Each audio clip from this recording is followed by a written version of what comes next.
Doctor Iftekharuzzaman, নির্বাহী পরিচালক, TIB.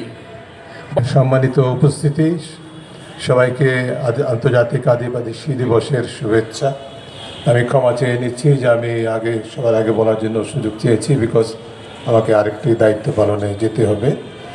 তো আমি এই সুযোগে আজকে এই আন্তর্জাতিক আদিবাসী দিবসে বাংলাদেশের সকল আদিবাসী সম্প্রদায় তথা সকল এদেশের সকল নাগরিককে আন্তরিকভাবে শুভেচ্ছা জানাই। আদিবাসী দিবসের শুভেচ্ছা।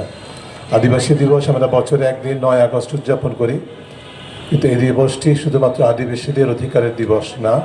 আমি মনে করি যে এই দেশে সকল মানুষ যারা স্বাধীনতাকামী, যারা অধিকারকামী, যারা মানবাধিকার হরণের শিকার, যারা দাবি আদায়ের জন্য আন্দোলন করে, তাদের সকলের জন্য আদিবাসী দিবসের মর্যাদা সমানভাবে উপলব্ধি করার একটা বিষয় রয়েছে বলে আমি গুরুত্বপূর্ণ মনে করি। এবং শুধু বছর একটি মাত্র দিন 9 আগস্ট নয়, আমরা বছরের প্রতিটি দিনই আদিবাসীদের অধিকারের বিষয়গুলি অন্তরে ধারণ করা এবং যার অবস্থান থেকে অধিকার অর্জনে সহায়ক ভূমিকা পালনে সক্রিয় হওয়ার চেষ্টা করা আমাদের সকলের দায়িত্ব বলে আমরা মনে করি। যতদিন পর্যন্ত অন্য সকল মানুষের পাশাপাশি এদেশের আদিবাসী মানুষের মৌলিক অধিকার নিশ্চিত করা না হবে, ততদিন পর্যন্ত আমি মনে করি যে বাংলাদেশের সার্বিকভাবে সকল মানুষের অধিকারও বাস্তবে নিশ্চিত করা সম্ভব হবে না। আমরা আজকে আদিবাসী দিবস উপলক্ষে বিশেষ করে সঞ্জয় যে তার প্রারম্ভিক বক্তব্যে যে কথাগুলো বলেছেন এবং জাতিসংঘের মহাসচিবের ভাষণের কথা আমরা শুনলাম, এই সম্পূর্ণ বিষয়গুলোকে আমরা সংহতি জানাই। কিন্তু আমি দু একটি বিষয়ের উপর গুরুত্ব দিতে চাই। বর্তমান সরকার দায়িত্ব নেওয়ার পর প্রথমবারের মতো আজকে আন্তর্জাতিক আদিবাসী দিবস উদযাপিত হচ্ছে।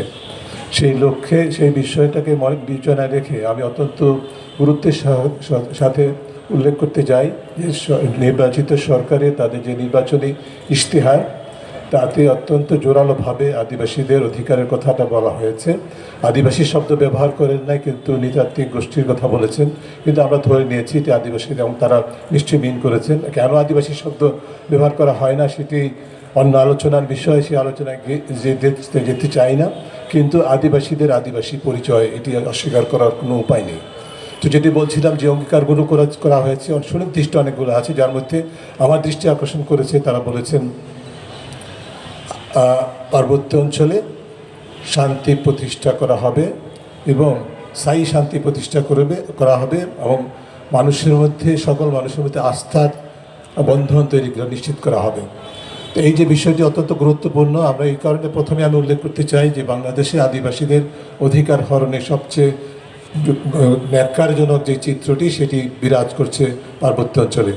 সেই পার্বত্য অঞ্চলে শান্তির চুক্তি যেটি হয়েছিল সেটি বাস্তবায়িত হয়নি, আমরা সকলেই জানি। কিছু সিম্বলিক কয়েকটা বিষয় ছাড়া কোনো বাস্তব অগ্রগতি হয়নি। সেটি কেন হয়নি, এখানেও নির্বাচিত সরকারি ইশতেহারে আছে। তারা বিষয়গুলি পর্যালোচনা করবেন এবং সেটি বাস্তবায়নের চেষ্টা করবেন। আমরা আশা করব তাদের অঙ্গীকারের প্রতি তারা শ্রদ্ধাশীল থাকবেন এবং সত্যিকার অর্থেই শান্তি চুক্তি বাস্তবায়নের জন্য সময়বদ্ধ পথরেখা তারা নির্ধারণ করবেন।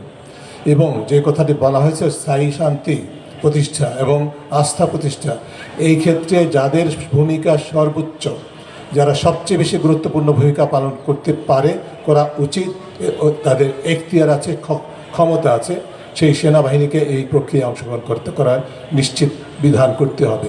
বাংলাদেশে কোনো শক্তি, আমি আগেও বলেছি, কোনো শক্তি পার্বত্য অঞ্চলে শান্তি প্রতিষ্ঠা করতে পারবে না যতক্ষণ পর্যন্ত না আমাদের সেনাবাহিনী সেটি চায়। সেনাবাহিনী যে সারা বিশ্বে 60টির বেশি দেশে শান্তি প্রতিষ্ঠার ভূমিকাতে অংশগ্রহণ করে, শান্তি মিশনে অংশগ্রহণ করে দেশের জন্য সুনাম অর্জন করেছে, আন্তর্জাতিক সুনাম অর্জন করেছে। আমরা দৃষ্টান্ত হিসাবে উল্লিখিত হই। সেই সেনাবাহিনী যেই অঞ্চলে সম্পূর্ণভাবে তাদের কর্তৃত্ব, যেই অঞ্চলে তাদের অনুমোদন ছাড়া এমনকি একজন সাধারণ নাগরিক তাদের দৈনন্দিন জীবনের জন্য প্রয়োজনীয় কোন জিনিসটা কতটুকু কিনতে পারবে, তার জন্য অনেক সময় অনুমতি নিতে হয় যাদের, তারা কেন তাদের কর্তৃত্বাধীন এই অঞ্চলে তাদের শান্তি প্রতিষ্ঠার জন্য যে অভিজ্ঞতা বিশ্বব্যাপী, সেটি আমাদের দেশের ক্ষেত্রে তাদের কর্তৃত্বাধীনের ক্ষেত্রে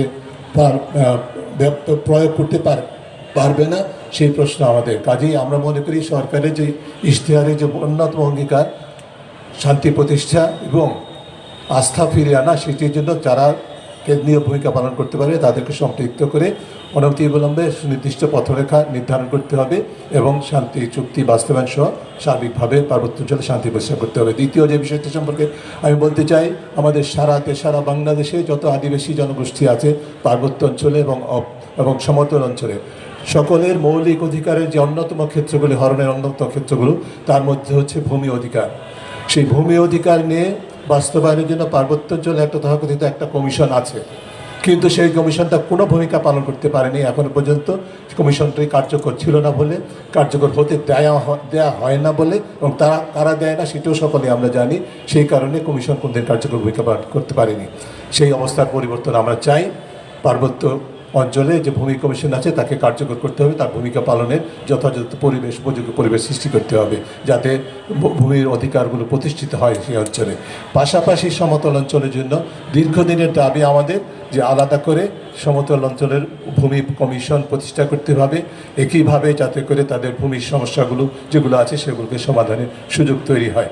এই প্রসঙ্গে একটি কথা বলতে চাই যে আমি যতটুকু জানি যে আমাদের আইনি কাঠামো যা আছে সেখানে আদিবাসীদের ভূমির অধিকারে যে মৌলিক দুর্বলতা, অধিকার বাস্তবায়নের পথে যে মৌলিক দুর্বলতার ক্ষেত্রটি আছে সেটি হচ্ছে যে আদিবাসীদের ভূমি মালিকানার যে প্রথাগত ব্যবস্থা সেটির আইনগত স্বীকৃতি না থাকার কারণে এটা অপব্যবহার করে ভূমি অধিকার হরণ করা হয়। কাজে আমরা চাই অনতিবিলম্বে একটি আইনের মাধ্যমে, সুনির্দিষ্ট আইন পরিবর্তনের মাধ্যমে প্রথাগত ভূমি মালিকানার যে আদিবাসীদের ঐতিহ্য সেটা স্বীকৃতি দিতে হবে, তার উপর ভিত্তি করে ভূমি অধিকার প্রতিষ্ঠার পথে অগ্রসর হতে হবে। আমরা সার্বিকভাবে বাংলাদেশের সকল মানুষের মতো সকল নাগরিকের যেরকম সমান অধিকারের কথাটা বলি, তখন আমাদেরকে মনে রাখতে হবে যে একই সাথে আমরা আদিবাসীদের অধিকারের কথা বলছি। সেই বিষয়গুলো বিবেচনায় নিয়ে আমরা বছরের প্রতিটি দিবস আদিবাসী অধিকার দিবস এই বিষয়টি স্মরণ রেখে আপনাদের সবাইকে ধন্যবাদ জানিয়ে আমি শেষ করছি।